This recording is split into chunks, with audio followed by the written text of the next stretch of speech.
Hey guys, welcome back. So today is a very gloomy and rainy day, and I thought it would be perfect to read more spooky stories from Jezebel.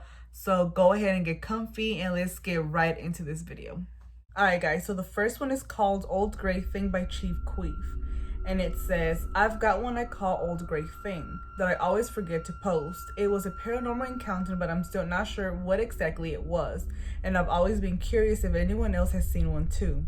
I'm doxing myself if anyone I know reads this, but here goes nothing. I lost my home and job in Hurricane Katrina in 2005. I returned to New Orleans a month later to salvage my possessions, and I found a job doing disaster relief for FEMA. Since 80% of the city's housing was destroyed, it was nearly impossible to find a safe, clean, and affordable place to live. After sleeping in my car and on friends' couches for several weeks, I found a furnished studio apartment in the French Quarter at a surprisingly low price. That sounds like there's a catch. It was filthy, infested with roaches, and had creepy art all over the walls. But it was my only housing option, so I rolled up my sleeves, enthusiastically cleaned and repainted, and moved in. Everything was fine until around Thanksgiving when someone delivered flowers to the apartment. The card read, "Dear man's name, rest in peace, love your family." I figured someone had delivered them to the wrong address, but they looked pretty, so I took them inside and put them in a vase. I later told one of my neighbors about the odd delivery, and he went pale and said, "Oh no, you weren't supposed to take those inside." Then he informed me that a very depressed, alcoholic young man had lived there a year ago and hung himself one night in the apartment. The ceiling didn't have enough drop room to break his neck, so he slowly strangled.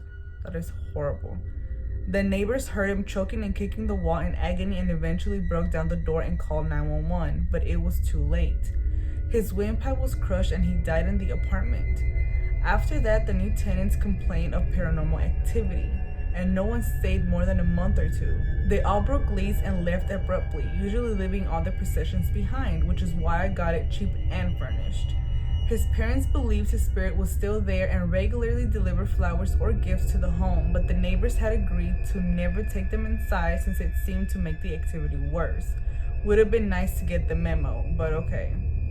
After that, I also began to experience paranormal activity. I woke up hearing a loud, rhythmic thumping noise in the walls at the same time every night, right where he'd hung himself.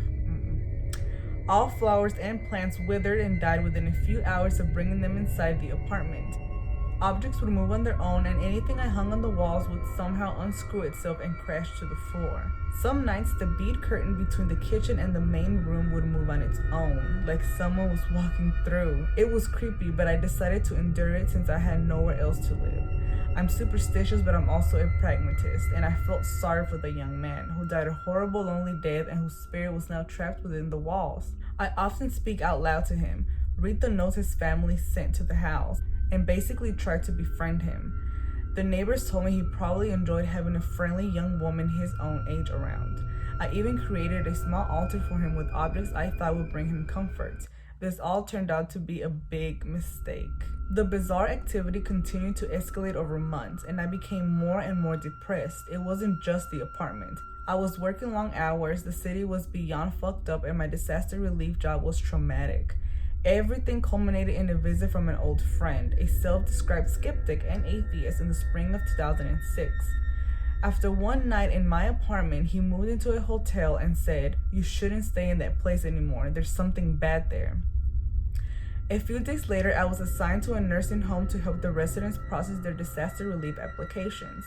An elderly lady I was working with suddenly stopped and said, "God is giving me a word for you, young lady. You're in danger right now. If you stay where you are any longer, you'll die." By that point, I was thoroughly freaked out. I called my landlord and told her I appreciated the cheap place, but I had to move out. She said, "I'm not surprised." I arranged to move in with a friend until I could find a new place. Once I began packing up, the paranormal activity escalated violently. The thumping got louder to the point where I couldn't sleep. I also began to experience sleep paralysis. One night I woke up around the same time the thumping usually started, but the room was dead quiet. The bead curtain started moving again, but this time something came through. It was vaguely human-shaped, but it wasn't human. Its body was gray and faded out, like television static or smoke. It had no hands, feet, or face. It moved in an unsettling way, shuffling and stooped and jerky, like something very old struggling to walk. I laid there frozen in fear as it moved slowly across the room, eventually standing by the bed behind my head, and leaned over until it loomed inches from my face. It let out a strange high-pitched screech and then whispered something softly. I can't remember what it said. Something intended to be comforting, like, "Don't worry, baby." But as it breathed into my ear, a wave of cold, dark, clammy dread washed over my body. It was the worst sensation I've ever felt in my life. All I can describe it is as a feeling of suicide, of dying alone in darkness and terror with no comfort. Then it faded into the wall and disappeared. I jumped out of bed, turned on all the lights, and spent the rest of the night frantically packing and throwing things into my car. I was out by morning and slept at a friend's house that night. Early the next morning, I woke up on her couch with sleep paralysis. There was a doorway in her wall that shouldn't be there. It turned out there had once been a physical doorway there, but it had been plastered over into the wall. The old gray thing came through again, creeping into the room with the same weird jerking movements. It leaned over me again until it was lying completely on top of me, whispering gentle nonsense in my ear, infecting my entire body with foul, creepy dread. Then it left and the doorway disappeared again. My friend woke up shortly afterward and said she'd had horrible nightmares all night. I threw away every object I owned associated with the apartment and called my mother, a deeply religious woman. "I think a ghost followed me from my old place," I said, and told her everything that had happened. She was alarmed. "That's not a human spirit," she said. "That's something else, pretending to be one." She sent me to her priest for a blessing. I saw it a few times after that, but eventually faded away. It seemed to lose power over me the longer I stayed outside the haunted apartment. Years passed and eventually I never saw it again. I still own one object from the apartment though, an artwork that was hanging on the wall when I moved in, that I haven't been able to part with. It reminds me of that stressful time, of everything I went through and survived. It's an abstract print of a light-colored piece of textile twisting across a black background. It's vaguely human-shaped, but it isn't human. I'm sorry, but I would not keep absolutely anything that had to do with that apartment. Even though I guess I can understand why she did, but still, like, having to experience all of that, I would just leave everything behind that had to do with the apartment. But yeah, the gray shadow thing, that's kind of new to me. I've never heard about that. I can picture in my head the way she was describing it moving. Ugh, so creepy. Alright guys, so the next one is by I Chill. When I was about 14, I went down to San Antonio with my family and a buddy of mine.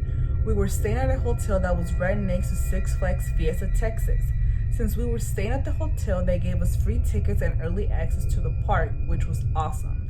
So me and my buddy go in and we are basically the only people there and maybe a few other hotel guests. Now my buddy was terrified of roller coasters, so I basically rode all the rides by myself that day. After about 1 hour, I decided I want to ride the Rattler, which is an older wooden roller coaster, basically the same as a Texas Giant. I get up to the coaster, there is no line, so I go straight to the front cart. I thought I was going to be the only one riding, but another young teenager walks up and asks if he can sit with me at the last second. I say sure, no big deal. We both strap in, but the cart attendant only checked my seat to see if it was secure. However, I just thought if you checked one side, both sides were safe. So the ride starts, all is good. The coaster was fun.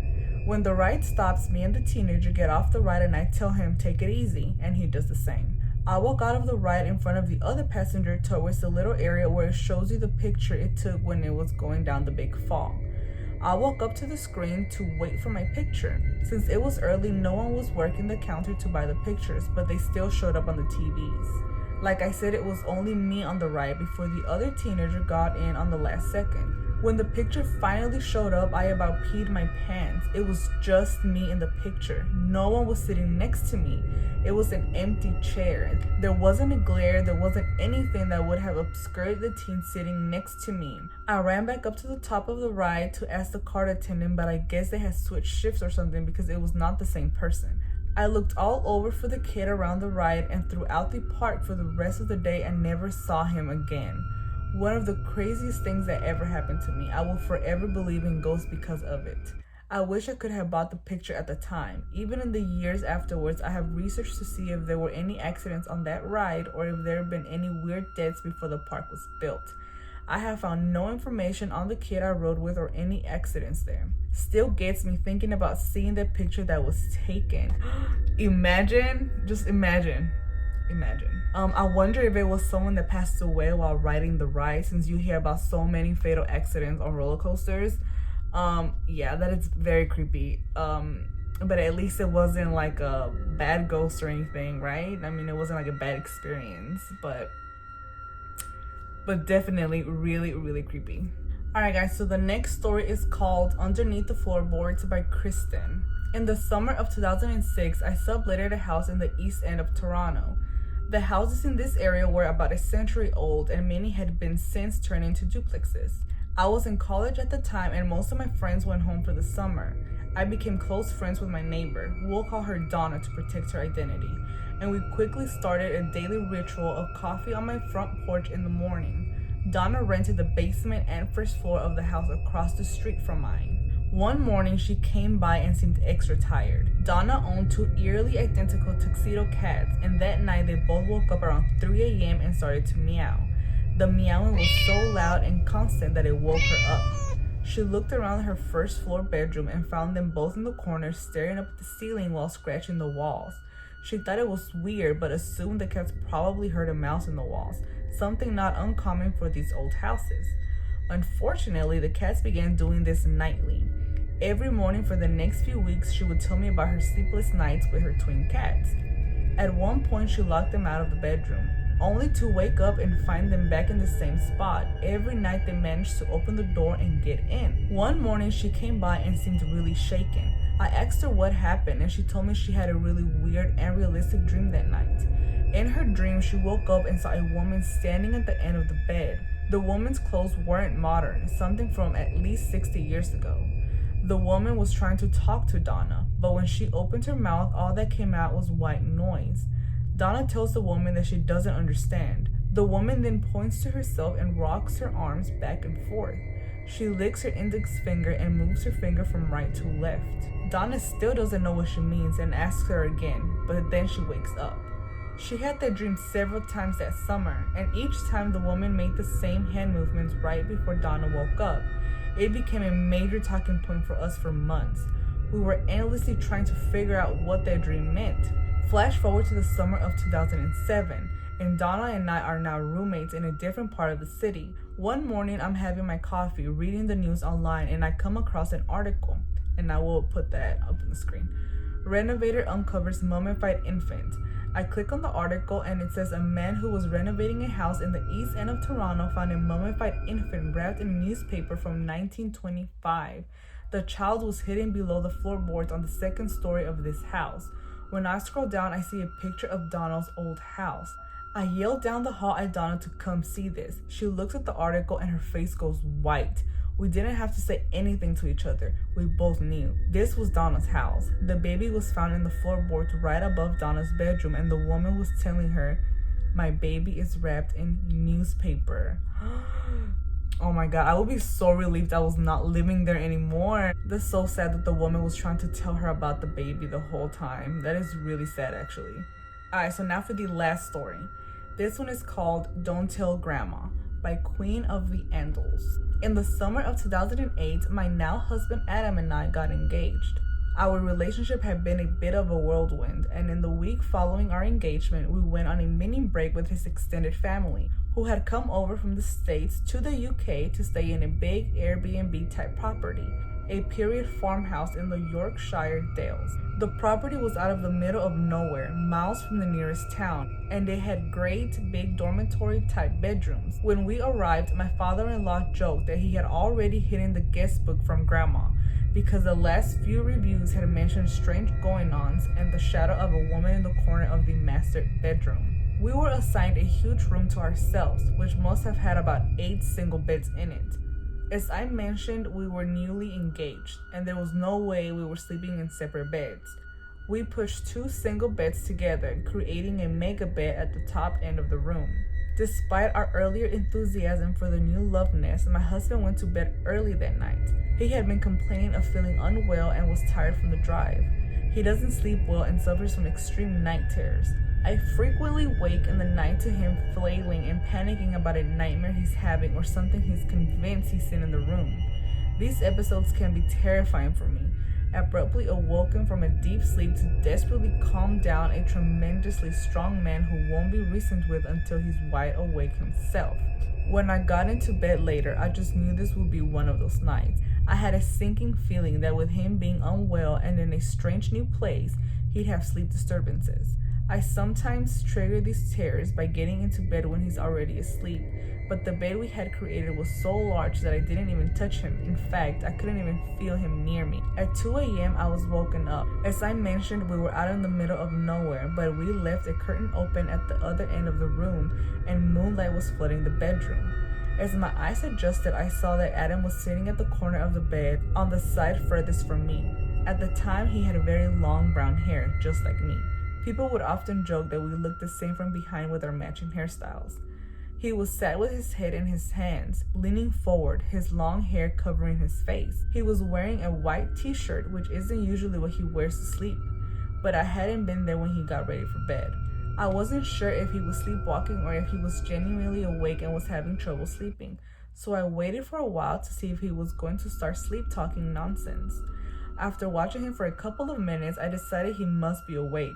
He hadn't moved from the bent forward position and he was breathing in a slow and labored way. I assumed because he wasn't feeling well.